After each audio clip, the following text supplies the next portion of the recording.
This podcast is a production of Unfiltered Studios. If you would like to know more about joining Unfiltered Studios, please visit our website at unfpod.com for more information. Welcome back, class. On today's episode, we pop into a few things we like. We discuss Saturday Night Live's 50th anniversary. We also discuss the new Captain America movie and end with our thoughts on this year's Super Bowl. All this and more in a Fandalorians Assemble pop culture overload episode of the Fandalorians.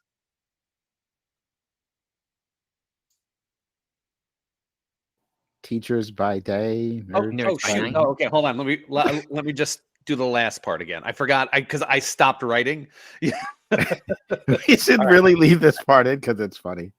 Wow, I'd like to say I'm rusty, but I literally did this like you left off the tagline. You've embarrassed us. We're off to a terrible start. It's all downhill from here. Not your finest moment. No, I'm playing music. That's all right. That's fine. You don't get a redo. I never claimed that I was faultless. No, you didn't. You didn't. So anyway, I'm playing it. I was just I'm playing it. Okay. I'm talking. It's over.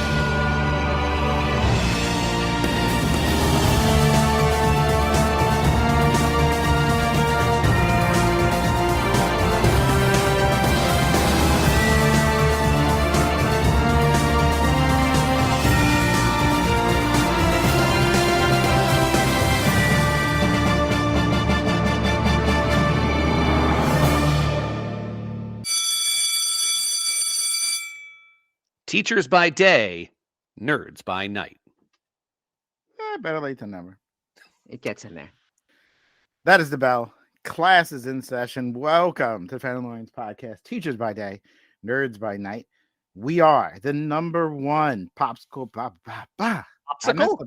Every time. Popsicle. We're the Is it because one. all three of us are together? We haven't been together in a hot minute. Rusty. I feel pressure. Plus, my daughter's watching me over here. I feel pressure. She's got her judgy eyes going. Nothing we are the number one. Teenagers' judgy eyes. It's all the time. Pop Culture Podcast by public school teachers.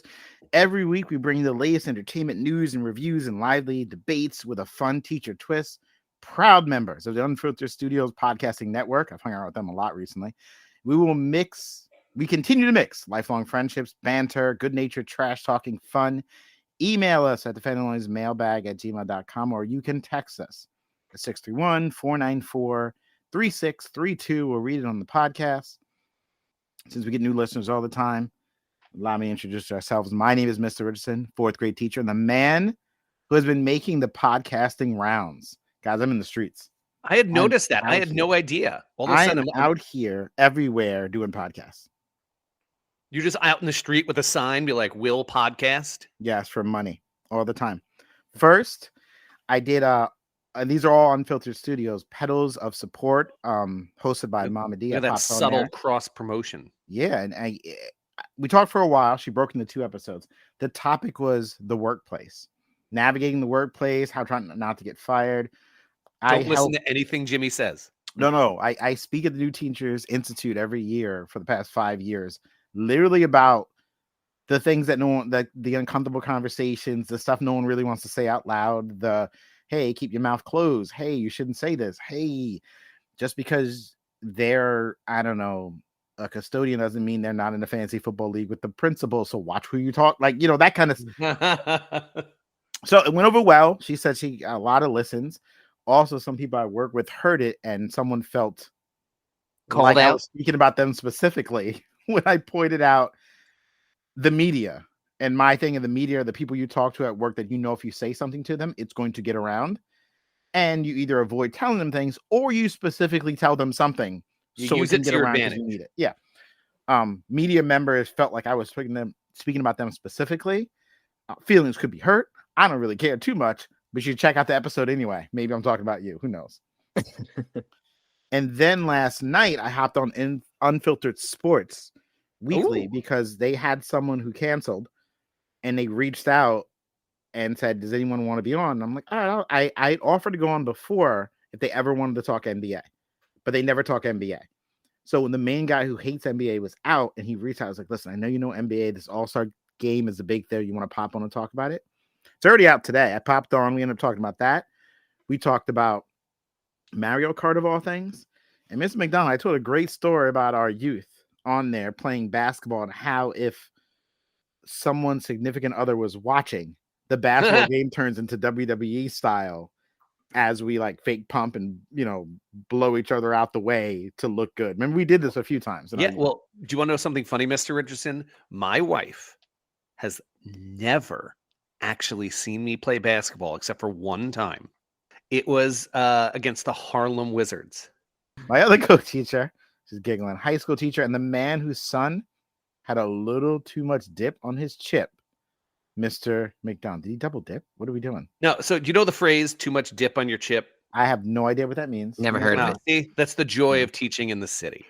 Having too much dip in your chip is like just being a little too overconfident and trying to do something you really can't. So my 13-year-old son challenged me to a game of basketball. Oh, he wasn't ready. Oh, no.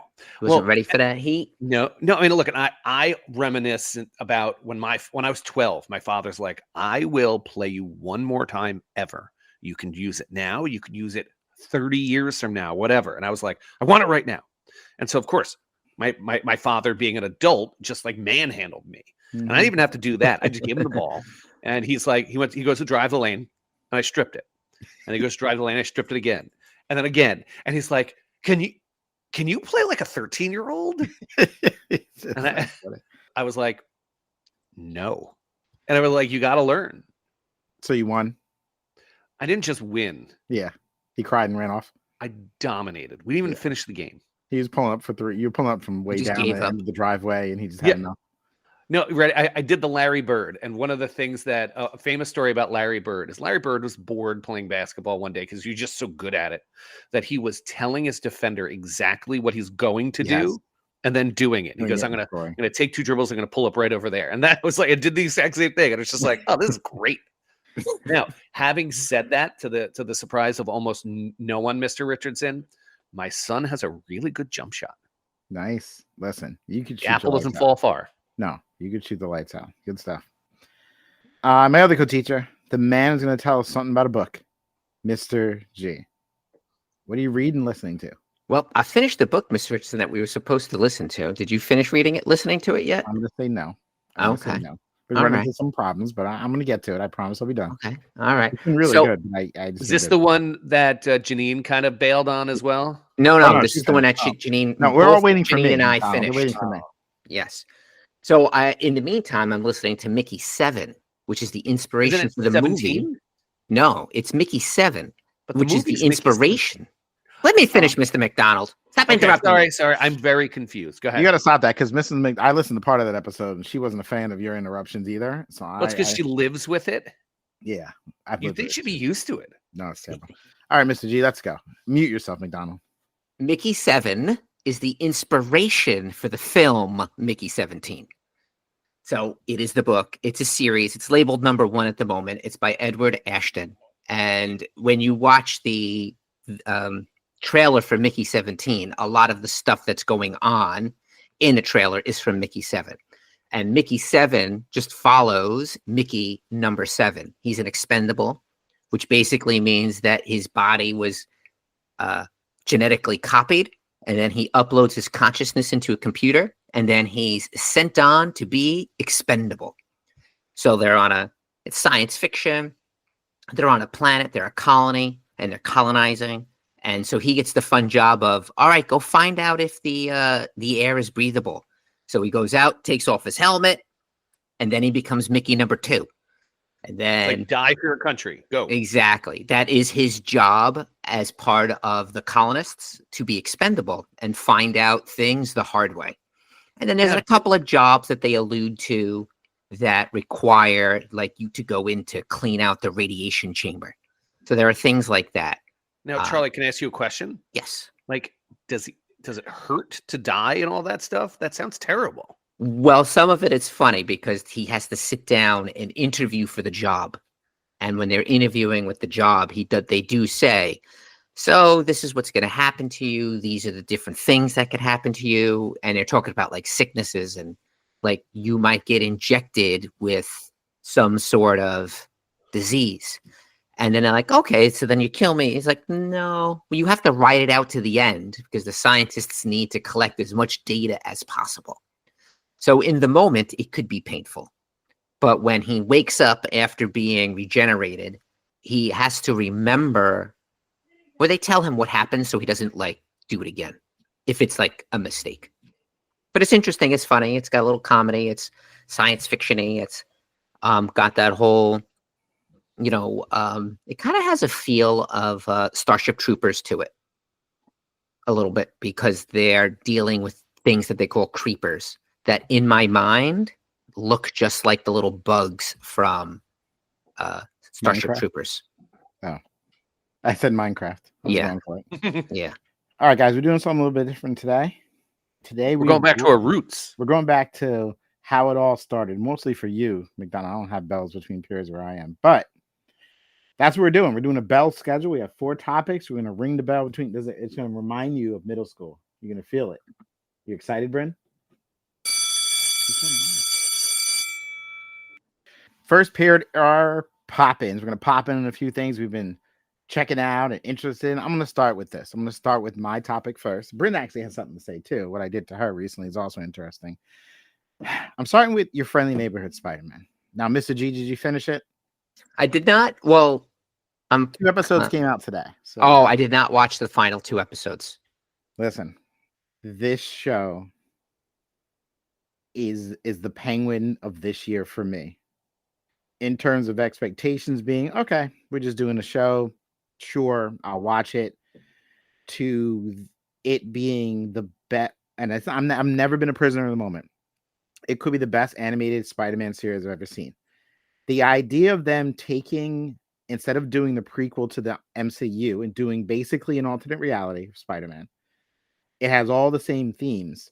And then they have a bunch of new characters and they did it like a comic book. The final episode, not spoiling it, let's say it's 30 minutes long. Let's say the story wraps up in 20 minutes. You got about 8 to 10 minutes left of the best teases for another season.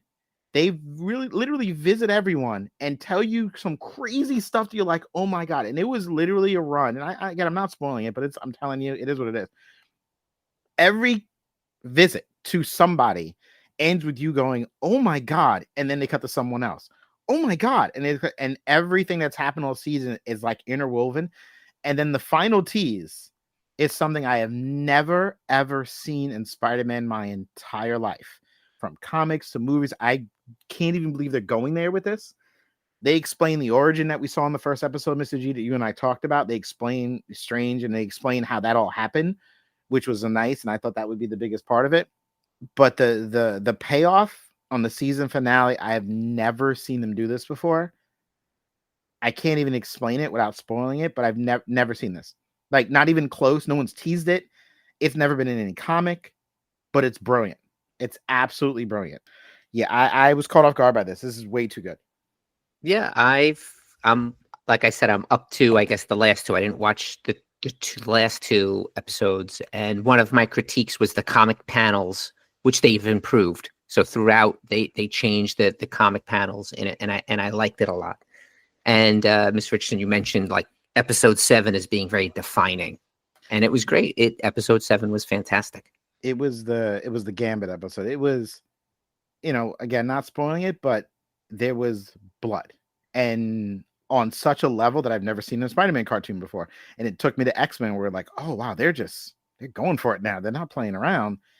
If you haven't watched it and you're interested in that, and you're like, oh, it's just another Spider-Man show. It's not. I don't even know how they thought of this. I thank you to the writers. I couldn't even. It's one of those things where I watched it and was jealous. I couldn't have thought of it myself. I'm like, oh my God, it's brilliant. And that final 10 minutes, everyone you visit, you're mind blown about what's coming up next season. How many total episodes are there? 10. All right, because I'm on episode 6.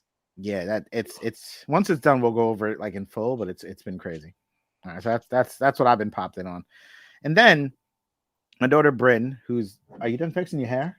No, I have. It's not live. My mother was right. Oh my God, Bryn. She's putting makeup on. It's just ridiculous. Bryn, as you know, is big into these superhero type of things, but he's undercover. Her friends don't know.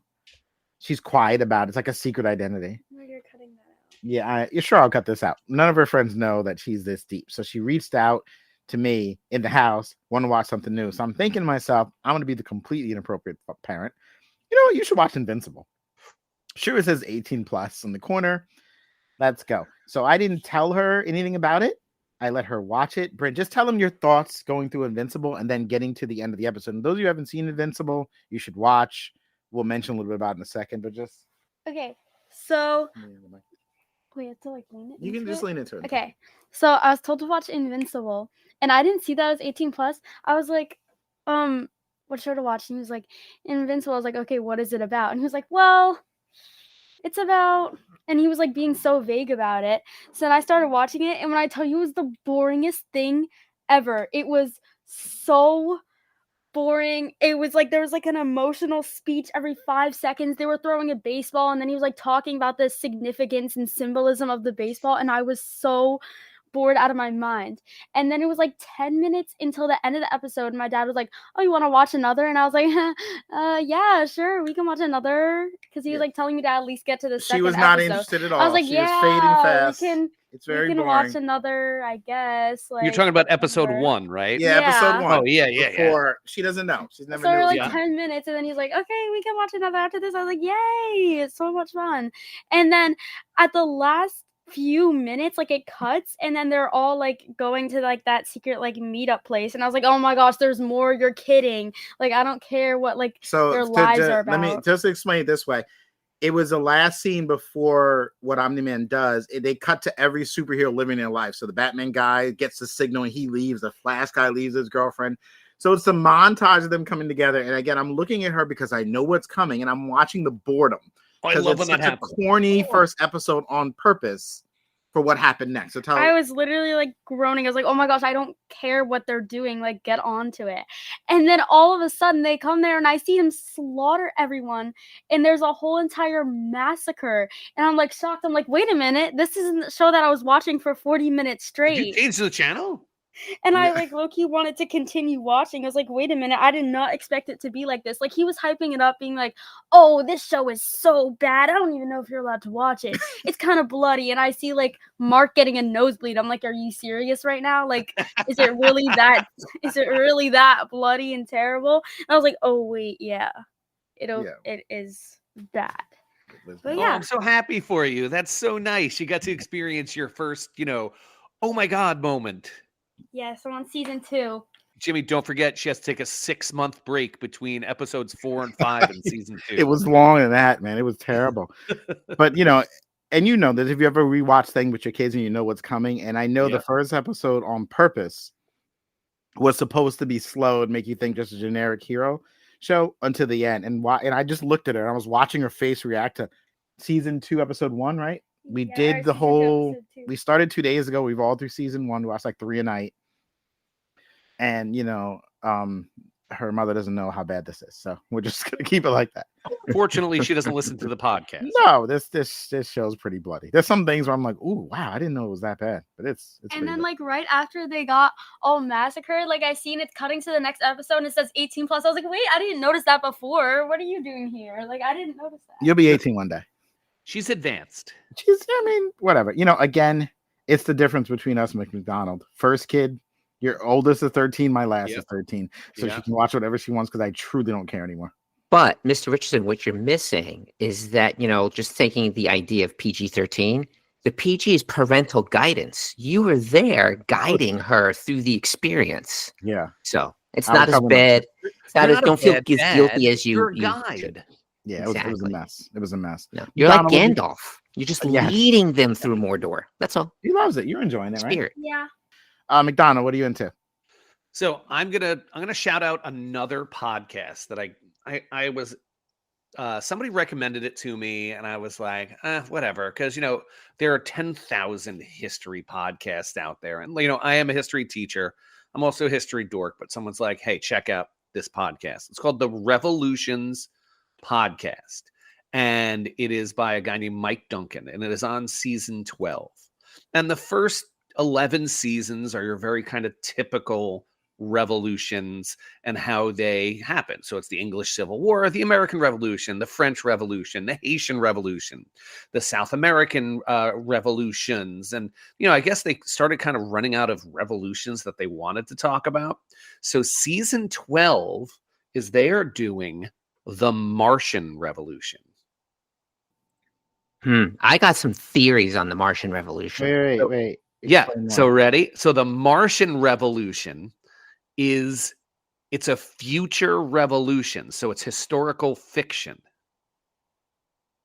And then once you realize that, as a student of history, you realize that all revolutions kind of follow the same beats. Mhm. And so he's like, I'm going to write my own revolution. So what he's doing is he's giving the podcast like it's the year 2500. And the Martian Revolution happened in the 2200s. So he's referring to, it's very interesting. He's telling the funny. story of this revolution with all these like books and artifacts that he kind of just created, but are like primary texts at the time. And so it's super, super interesting. And I'd never seen a podcast kind of set up like this. 11 seasons of real revolutions. And then season 12, which started in October, is the Martian Revolution. It has blown the doors off of my expectations. And I highly, highly, highly recommend it. As of right now, there are 15 episodes weekly that's been released. Okay, all the seasons end up being about 24 episodes. So it's about 2/3 the way kind of done. I highly recommend it. And every episode is about 25 minutes, by the way. All right. So like I said, I have 3 comments to make. Number one, right. They're just on hiatus because they're just waiting for the more, the next content revolution to like actually occur. So that's number true. 1. Yeah. Number 2, I actually listened to a while back, The Age of Revolutions, Progress and Backlash from the 1600s to Present by Fareed Zakaria, which was a fabulous listen. It was all about what you were just talking about, Pat, about how the different revolutions happened and what causes the different revolutions and what are the outcomes of revolutions and how all revolutions typically follow the same thing, except for the French Revolution was an outlier. And then the third thing is I'm going to need my tinfoil hat for this one. So let me go through my drawers here to find my tinfoil hat about this Mars thing. I've said this before. I think the number one biggest thing is going to be a huge thing about who the first Martian is going to be born to. One, which country, and unfortunately, which race that child is going to be a huge thing.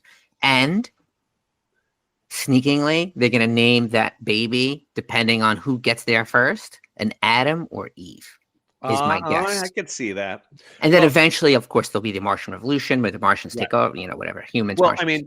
I mean, there is a wonderful Apple Plus TV show called For All Mankind. And the premise of For All Mankind, I think they're on season 5 or 6 now, and it should be coming out this summer. But the premise of this show is we live in an alternate world where the Soviets get to the moon first. And so the Soviets and the Americans never stop competing in space. In the 20th, the 2000s, the 21st century, it's the race for Mars. Mm-hmm. And in this show, do you know who what country the first Martian is from? North Korea. Because what they end up doing is the North Koreans just fire their guy in a rocket with like nothing, just so he gets there first. And so then the Americans have to rescue him. But he is the first Martian. I don't think the biggest deal is going to be about who the first person is. It's going to be who the first born person. Yeah. All right. Interesting. Yeah. Let's talk about something that's been 50 years in the making. Mr. Richardson, hit the bell. Time for second period, and we're discussing SNL 50. Saturday Night Live's 50th anniversary special took place on February 16th. at Radio City Music Hall. 3-hour event with classic sketches, musical performances, celebrity appearances. The hosts, even though everyone was there. Jimmy Fallon, Steve Martin, John Mulaney. Plenty of sketches, tributes. Asking you guys, what were the highlights? What did they miss? What did you like? Did you watch the special? Did you enjoy it? McDonald. Well, of course I watched the special. I grew up on Saturday Night Live. I started watching probably, I want to say the late 80s with like Phil Hartman and Dana Carvey. That was my Saturday Night Live. Did you guys watch this at all? I did. Okay, good. Because Charlie, I know you're not an SNL guy. Oh, no, that's I never watched. I've only in my entire life watched SNL once in real time. But I have watched so much of it on YouTube. And Monday morning, I always save my SNL. What did I like about it is the in memoriam of all the tasteless, jokes and references they've made over 50 years. And I thought it was hysterical. Like, bad makeup for people for ethnicities and bad accents and bad guests. Like they showed Diddy and everyone's just like, ooh. And well, it's funny. Even in the sketch, even in the monologue, they said how there was over 900 hosts and only 2 murderers. So it was OJ and Robert Blake. That's right, Robert Blake. That's it. Yeah. So I thought that was really, really, really good. And of course, I thought the best sketches were the ones that you got as many cast members to put shots up. So I did like when Tina Fey and Amy Poehler did their like questions from the audience. Yes. And it was good. Now, what didn't work? There was some, like any Saturday Night Live episode, there was some bloated sketches and some things weren't as good. The way they opened was okay. With Sabrina Carpenter and Paul Simon. It's not what I would have gone with. And then my biggest pet peeve, there wasn't enough early Saturday Night Live people on the show. Maybe it's the fact that they're in their 70s and 80s that they didn't really want to do it. But I feel like all the sketches were of the last 20 years. But that was Bill Murray. Bill Murray was cooking though. Yeah, well, Bill Murray always cooks. For now, as someone who didn't really watch Saturday Night Live, I'm friends with you. No, well, I think the only reason I watched it is because you told me to watch it. Sometimes I was slept over your house. It was Saturday we watched it, but it wasn't my thing. Even though I didn't watch Saturday Night Live, any black person in the country watched the best of Eddie Murphy's Saturday Night Live because that's all we knew. At the 40, Eddie didn't do any skits. At the 50, they let him do more than one thing. But the best was Black Jeopardy, and the best, which was perfect. And every black person I've talked to and cousins and family appreciate this bit when the question was about Saturday Night Live and the black people didn't know the answer because black people don't generally watch. I mean, I understand what I'm saying. I stereotype, whatever. It's really, and black people really don't watch Saturday Night Live like that. I mean, so with all of them over, there's not a lot of black Saturday Night Live cast members, right? So most people generally, again, I understand it's just whatever. I'm making not a stereotype, I'm making a generalization, but it's kind of true. And so when they had the joke in there about the fact that the black people had no clue of the name of the show because most black people don't watch, and then the shows they named, and they called it in living color. Watched every. Living and I watched Showtime at the Apollo came on Saturday nights. I'd watch every episode of Showtime at the Apollo. It would be late at night on not NBC, like CBS or something like that on Saturdays, and I watched it religiously. And the fact that they named the 2 things that most black people were watching, I thought that was an incredible joke. I'm not gonna lie, that was great stuff. The skits that Eddie Murphy were in were hilarious.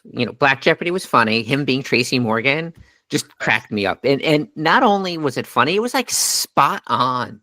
And his whole thing about eating 4-cheese lasagna, I was just cracking up. I just thought that was hysterical. Turns out Eddie Murphy's still really funny. Yeah. And that jail bit I thought was hilarious too. That cracked me up. That whole thing was just funny, inappropriate, and I just laughed at everything he was saying. He was cracking me up.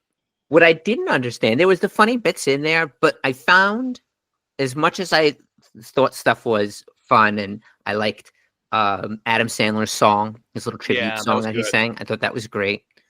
They had that whole little physical comedy bit where they went through those little montages, was great. Some of them I didn't really get, or I didn't find super funny. Like I just watched recently rewatched some of the skits, and One of the ones I guess I didn't see when it was on was like the commercial ones. And I'm like, oh, those commercials weren't the funny commercials. And I didn't understand why Sabrina Carpenter was everywhere. Like she was in what? She did like 3 things. Yeah. I didn't understand that. Where She's you never had, hosted Saturday Night Live. they have all these other people there. Like you were saying, they had all these people there, but yet she was in the 3 of those She skits. opened the show. I know. I didn't understand why she was all over the place. And I felt like I don't know, for me, I was looking for some of their play-ons, the old stuff. Like I would have liked to have seen the Spartans come out instead of like the Eddie Murphy stuff was or funny. Even the Coneheads, give me some Yeah, stuff I from was the looking 70s, for 80s. those skits like Wayne and today. Garth. Yeah. I know, but Yeah. but Garth didn't show up because of his feud with Wayne, With which Wayne. is legit. Yeah, but you know what I'm saying? I'm like, And then Dan Aykroyd didn't show up. So I mean that Yeah. takes out Conan's, but hearing about the Wayne's, how he stole his idea, oh man, that was like, I didn't know. If you don't know, his Dr. Evil impression was stolen completely from what is Garth's real name? it was Dana Carvey's impression of Lorne Michaels. Down to the finger and everything. And the fact Yeah. that he took it and used it and never gave him credit for it. Oh, I didn't know this. Yeah, which is what made the biggest rift between them, because he used to do it all the time behind the scenes. It was his running gag, even the finger, the way he talked, the whole thing. This Mike is gonna be Myers like just when took Jimmy it, did it for when DC. Jimmy steals my take of how Top Gun Maverick was going to be the biggest movie of the year, and then would that's our be- inevitable downfall. It would be the equivalent of that. Yes, it would be. I didn't do that, but it would be equivalent. It's terrible. Like I'm saying, I wish they brought some of those old characters and made them contemporary. Put them in new sketches. Yeah, Exactly. All right, listen, Saturday Night Live celebrating 50 years of comedy, proving that some legacies only get stronger with time. Speaking of legacies, MCU took a bold new step this past weekend with Captain America: Brave New World.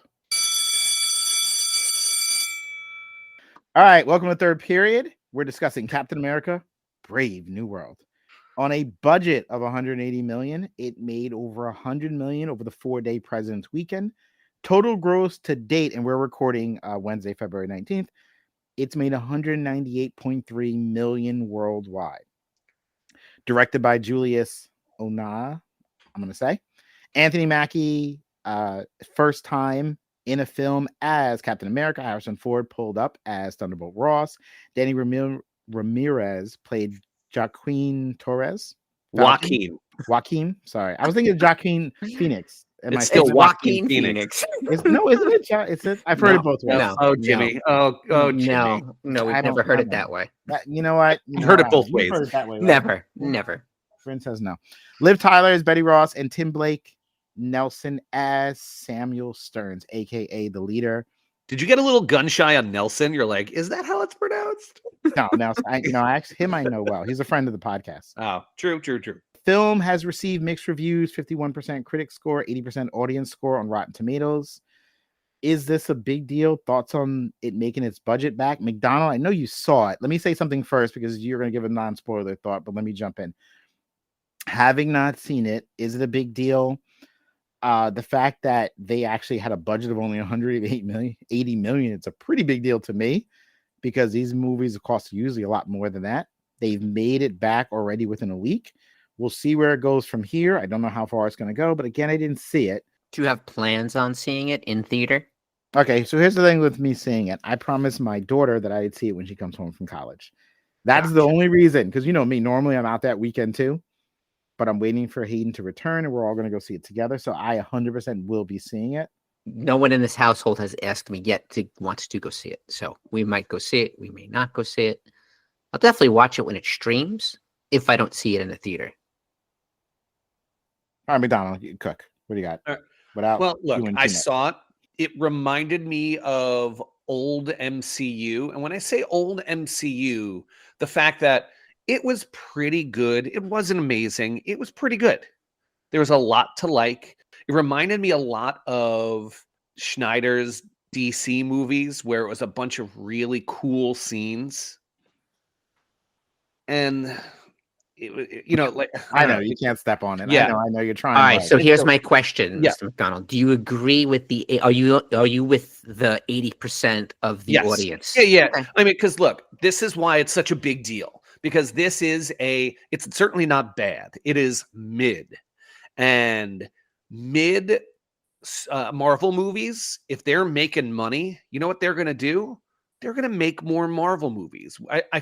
I felt like after this whole hard reset of MCU, we were dangerously getting close to people saying maybe we don't need Marvel movies anymore. And the fact that this is making money is a huge, huge sign that people still want Marvel movies. People are going to still show up to Marvel movies. It'll probably go over 500 million, maybe, a little bit higher. So it's going to end up in like Thor Love and Thunder territory, Doctor Strange territory, Iron Man 2, something like that. And all those they're okay movies. They're fun to watch, but our problem is we are constantly comparing every Marvel movie now to Endgame and Infinity War. And that's just not fair. It's what it is. I am definitely going to check it out. I was waiting for my daughter though, and I'm glad, it's doing okay. Because I kind of like these movies. If they go a bomb, they're going to go away. From a divisive movie to a divisive halftime show. Guys, let's talk about the Super Bowl. All right, fourth period, guys. It's the last period. Before we get out of here, it's time to discuss the Super Bowl. Dan, dan, dan, dan. Well, we'll get to that in a minute. Thoughts about the commercial? Let's start. Anyone have any thoughts about the commercials? I'm not a sports guy. That's true. Famously, I'm not there to watch the game kind of thing. I'm there to eat whatever you put out for snacks. I don't know. There was nothing that I was just like, oh, that's hilarious. Or let me watch it again. Or, oh, hey, did you see that? That was a great commercial. Nothing. I haven't even seen much. In the past, you'd see like those commercials again on TV, and I watched regular actual television, TikTok or whatever. I'm not seeing any of these commercials come up or people talking about funny commercials. Not a lot of traction. Nothing. Yeah, I mean, look, the two commercials that I liked at the time, I rewatched again and realized how kind of creepy they were. I think I just liked the shocked part. So for me, it was Seal as a seal. And when I first saw it, I laughed, but then I watched it again and I was just like, I cried. Kind of creepy. Yeah. And then I also liked the one with Eugene Levy's eyebrows. And then I watched it again and I'm like, nah, that's weird. No, the only one that I actually laughed at was the one with, now I can't even think of who was saying it. They made some sort of joke about Tom Brady, something about like having a strong, chiseled jawline. Made a joke about him and he cracked back at it. I thought it was funny, but. Well, the fact that you don't even know what they were selling or anything like that, it's not a good sign. Nope. Yeah, I mean, but also remember, we are not the target demographic for Super Bowl commercials anymore. We are for the one that was the worst commercial. There was a commercial that was hands down the worst commercial in the entire Super Bowl. The people involved in it should be immediately fired. I don't call people's job lightly, guys. I don't do that because I know I have power when I speak. I know people losing jobs right now because I said that. Bryn, I'm getting people. The nerds by night are like, get this guy fired. It's 8 million for 30 seconds. I think it went 60 seconds. So this is about 16 million down the tubes for the Disney Plus commercial. The Disney commercial was horrendous. Here's what it was. It was basically, you could search it right now and watch it. I wish we could pull it up so you can see it. So I want to can I just play it and then I can comment on it? Does the technology exist? I got to play the $6 Million Man music. All right, hold on. Let me play it and we'll cut this part out. We have the technology. If there was no galaxy far, far away, then there was no joy, and they never did assemble. What if every second... I chuckled multiple times in that commercial. Yeah, exactly. I do have one criticism of it. I think the guy who did Olaf was the person who voiced that over. I think he really needed to lean in to be Olaf. Okay. Here's why that is the dumbest commercial ever. How are you paying $16 million for a Super Bowl spot? It was a full 60 seconds, and you didn't promote anything new on the channel. Your entire commercial is based on content that have been around, popular enough that everyone has seen. Why would I watch that? I've seen everything on there. Why? How does that make me want to get Disney Plus? You could have started that way, and then midway through, you could have been like, other stories are coming and shown So at like least Daredevil's 15 coming. seconds of something new instead of saying, hey, Murders in the Building, The Avengers, that movie, Empire Strikes Back. What are you talking about? Give me why I should still keep this when everyone's dropping streaming. That's what I saw. Give me 30 seconds of the past. Give me like, and even the tagline, stories coming. Give me more stories. That's why I thought it was the biggest waste. I would fire people immediately. I You agree gotta with get you. people to, I don't you're trying to know. get I people to mean, buy Disney Plus or I not. think they I've were already just- seen that. I think they were just trying to tell you how deep their library is Yeah, but and how is that gonna make you? wide it is. I understand why they did Oh my it. but I gosh, also I didn't- understand so why you you're didn't upset know? about it. Because guess Who- what? Both of those things can be true. No, I No, think it's a I'm- mistake on their part. I think they should have promoted new stuff.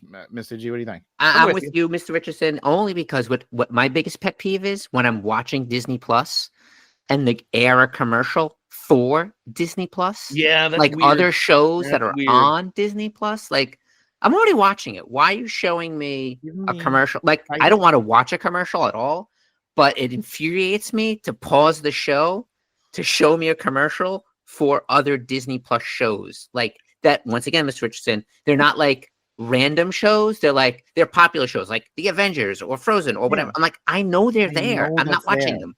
I'm not You know what's watching them again. hysterical? Daredevil doesn't count, but tell me something. I mean, we know Daredevil, right? Whatever. But Yeah. other shows that people who may not watch it, why would someone who doesn't interested in superhero watch it? Give me something else. That's all. I Yeah. want That's their why- that's why I hated lowest that commercial. viewed streaming movie show. That's the commercial I want to see. Something that no one is watching. To be like, Yeah, hey, that's critically acclaimed but low reviews. no one's you know what- watching this.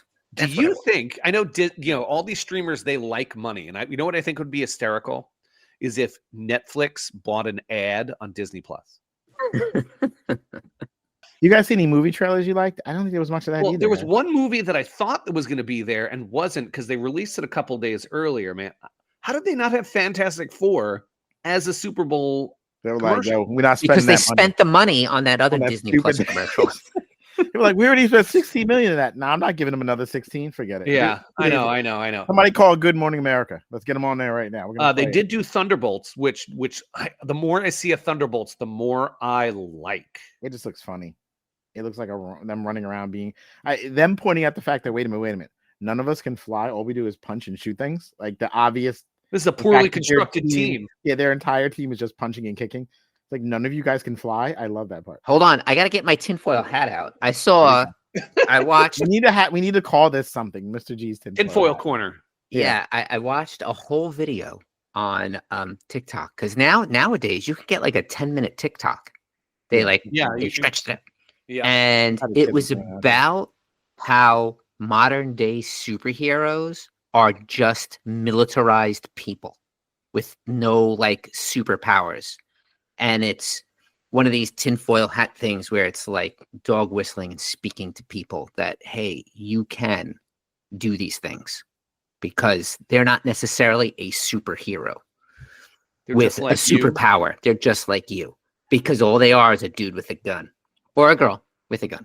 Nah, I like your previous tinfoil take better, Charlie. Yeah, but no, I'd say this guy did it. He laid it out, or actually could have been a she, laid it out way better than I just did. But that was the gist of it, is that a lot of our superheroes that are just militarized people. Who? Who? Peacemaker? That's like the only one I can think no, of. you're No, saying like like Bucky and Captain America and Black No, but Widow. we have Black Widow, Batman. I get you because I mean they're just militarized people. superheroes have always fallen into two just camps. maybe 6. There It's is really not a lot. there is people who worked super hard to become superheroes, and that's Listen, I'm not inspirational. detracting from their skills, Mhm. but the And then there whole are people who are idea, it's born just super. a person with a weapon. But yeah, I Um, mean, look, I really like the Stitch commercials. I thought that was funny. that was cute. I mean, other than that, there was no. There was a the new Tom Cruise Mission Impossible. You're like, okay, I get it.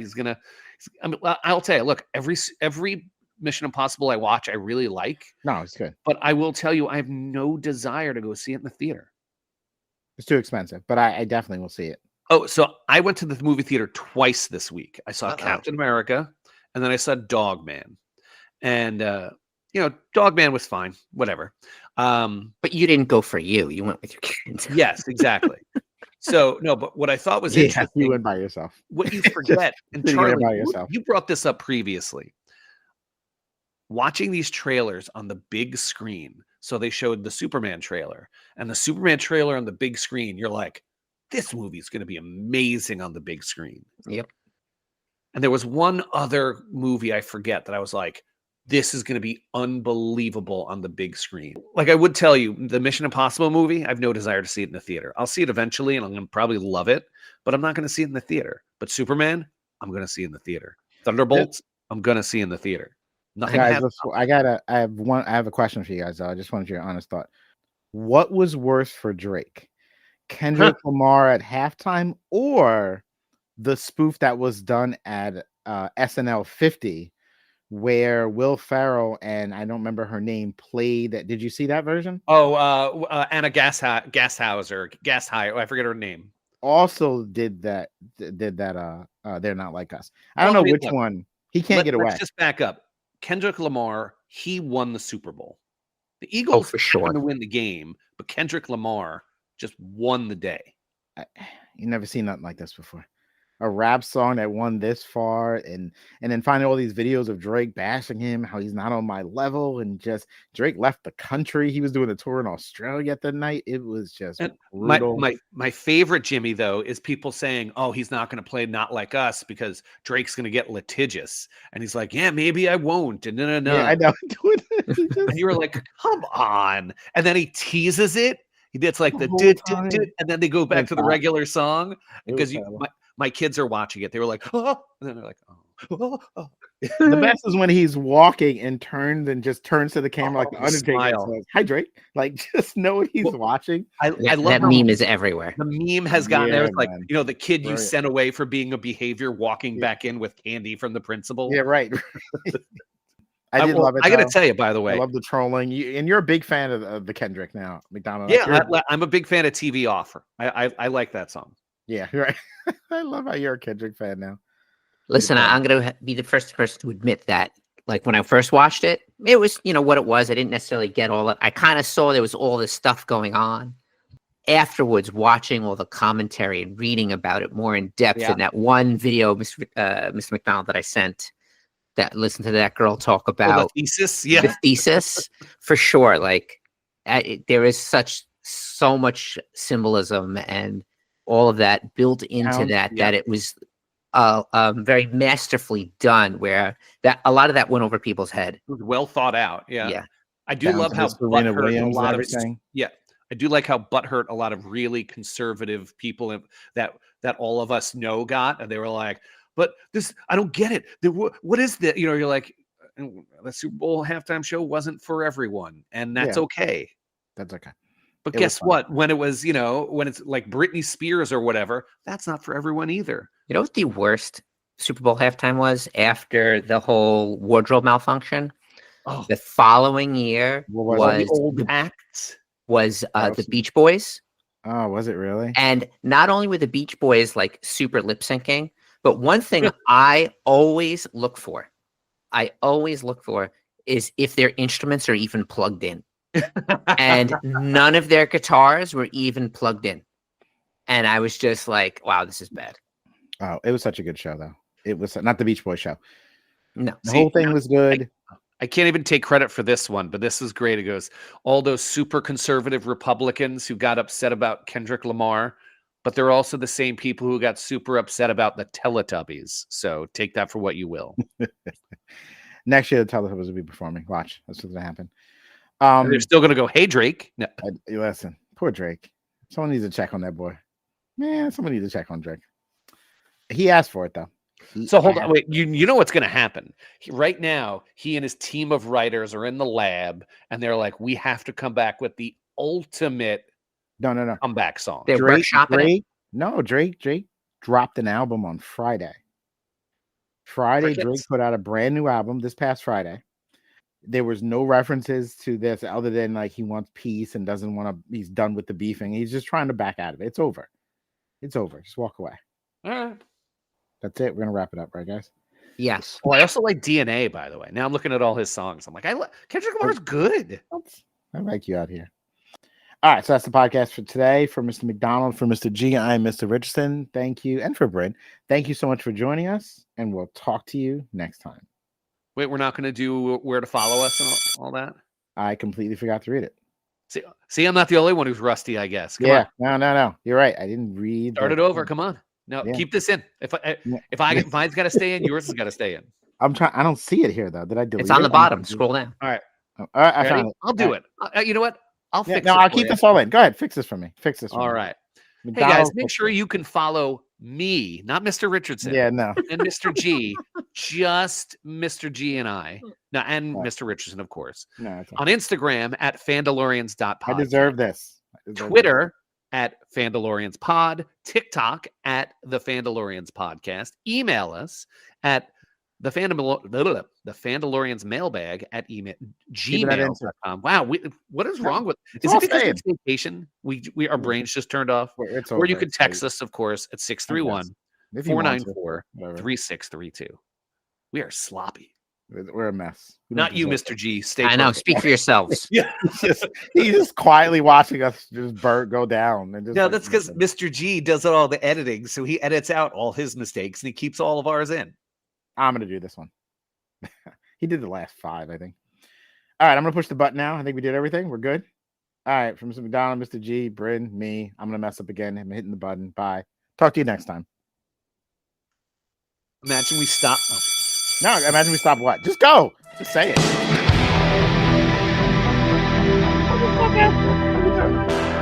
Here, it's our show. True. Do what you want. I could just imagine we don't hit end of record, so this is like a 19-hour podcast. It's just dead silent. People in Mr. G's house yelling. Crazy. All right, I think we can stop recording. I think we're good. Hit the button. Hit the button.